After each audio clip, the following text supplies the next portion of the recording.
Welcome back to CAN, Caribbean Affiliate News. My name is Siobhan Gobin. This segment of the news is sponsored by TravelSpan Vacations. United States President Barack Obama yesterday announced his intention to nominate Laventille-born John L. Estrada as the next ambassador to Trinidad and Tobago. The disclosure was made in a White House press statement in which the names of several other nominees were disclosed. Estrada, a decorated military officer in the U.S. Marines who left Trinidad at the age of 14, will replace Beatrice W. Welters, former United States ambassador to Trinidad and Tobago, who resigned last October in keeping with the common practice of political appointees resigning ahead of the U.S. president election held on November 5th. In the absence of an ambassador, the U.S. State Department's most senior foreign officer in Trinidad and Tobago has been Deputy Chief of Mission, Margaret Diop, who assumed the duties and responsibilities of Charge d'Affaires. Estrada returned to Trinidad in 2004 and gave a motivational speech to the pupils of the Laventille Boys Government Primary School. The government of Montserrat has announced that a national song has been selected. The song, entitled Motherland, written by Sir Howard Fergus and Dr. George Iris, was chosen following a selection process in which nationals at home and in the diaspora were encouraged to make submissions to a select committee.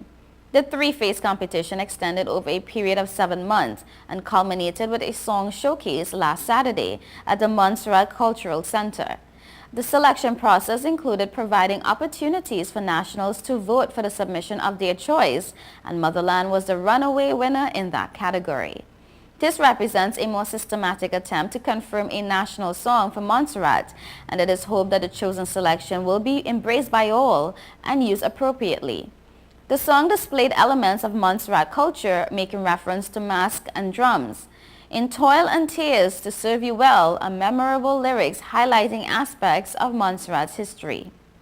The National Song Search Committee Chairman Justin Cassell, in congratulating the winners, described the song as relevant and, most importantly, will stand the test of time. Premier Ruben Meade, on behalf of the government of Montserrat, expressed his gratitude not only for the members of the National Search Committee and the educators, but to all those who made submissions or contributed to the success of the project in any way. In Barbados, officials of American Airlines have pledged not to end the carrier's 38-year relationship with Barbados by pulling flights despite ongoing merger discussions between the airline and U.S. Airways. Minister of Tourism and International Transport Richard Seeley recently gave this assurance following meetings with officials in Miami.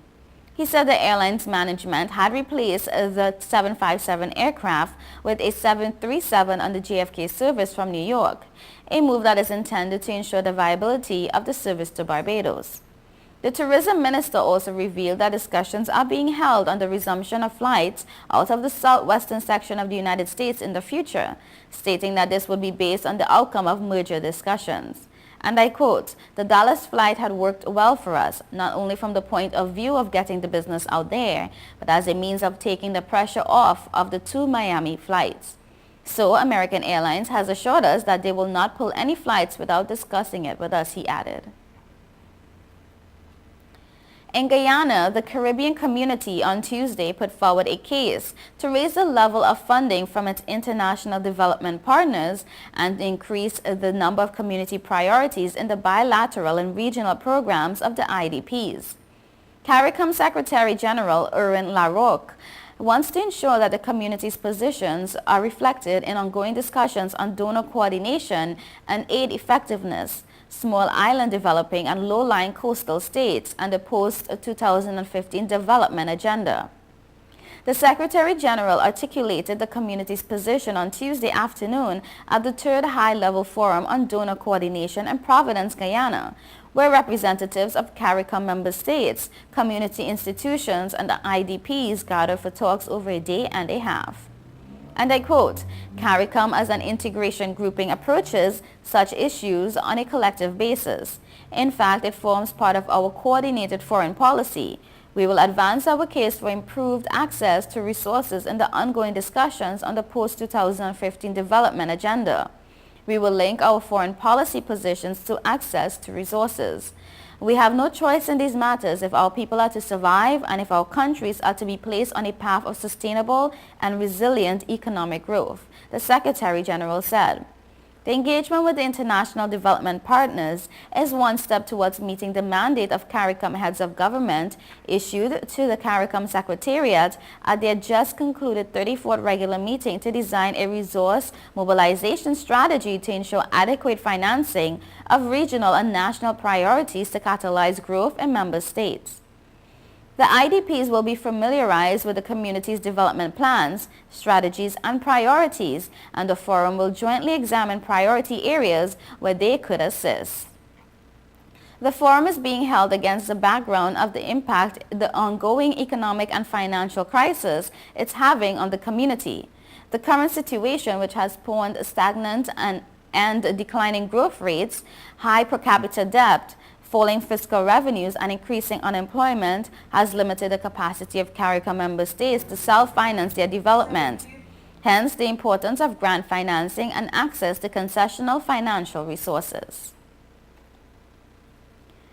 After spending some 20 years living in Barbados illegally, Guyanese Raul Sion Ray will be spending the next 3 years in the island's prison for being an accomplice in the robbery of a vendor on an ice cream truck.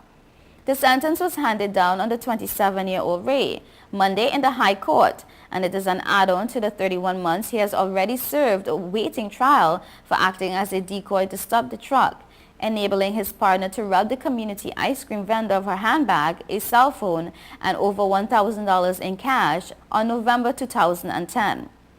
By his own confession to police after the robbery, Ray was given $300 for his worries.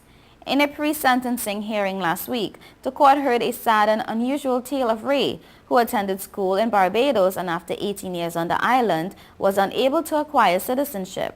He says, "I did apply, but the only problem is I didn't have the money for the fees," he said. However, Justice Randall Worrell commented saying, "You had the opportunity to become a resident and then a citizen. You lived here for almost 20 years. You could have taken advantage of the amnesty." Ray, who had admitted to his role in the robbery since the arrest, said, and I quote, "The reason why I did it's because I had responsibilities to deal with. This is the first time I get caught up and I got to do a little time for this matter, but I just want to get home to my family." It was unclear whether the home and family to which he referred was in Barbados or his native Guyana. Ray's partner in the crime was armed with a gun, and the judge said the Guyanese was fortunate that there was no loss of life stemming from the incident. Justice Worrell further noted that the offense usually carried 8 years imprisonment, but gave consideration for Ray's immediate confession and time already served. You are watching Caribbean Affiliate News. Stay tuned.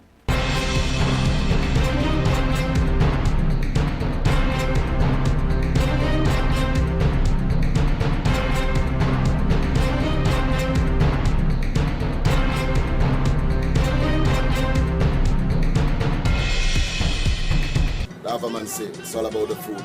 August the 10th. Foreigners welcome to the land of oil dung. Beers and strong rum, girls hot and can done.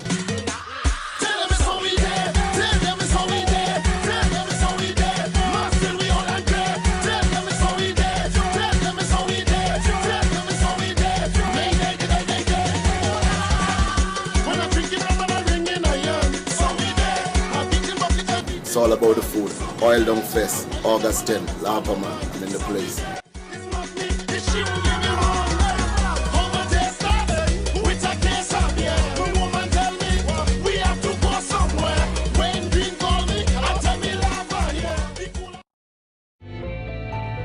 Million customers use Leica Mobile for affordable international mobile calls, connecting over 2.5 million mobile calls daily, helping our customers stay in touch with their loved ones, whether they be in Asia, Africa, Europe, or the rest of the world.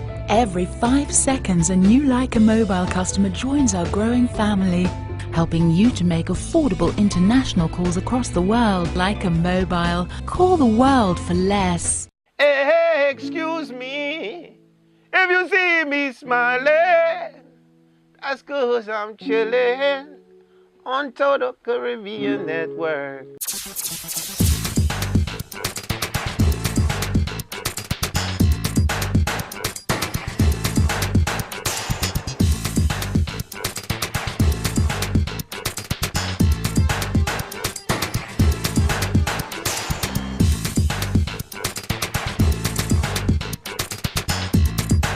It's your boy Wyclef Jean, man, and I'm chilling, man. Total Caribbean Network. Man, I love their style. Whoa, whoa, whoa, whoa, whoa, whoa.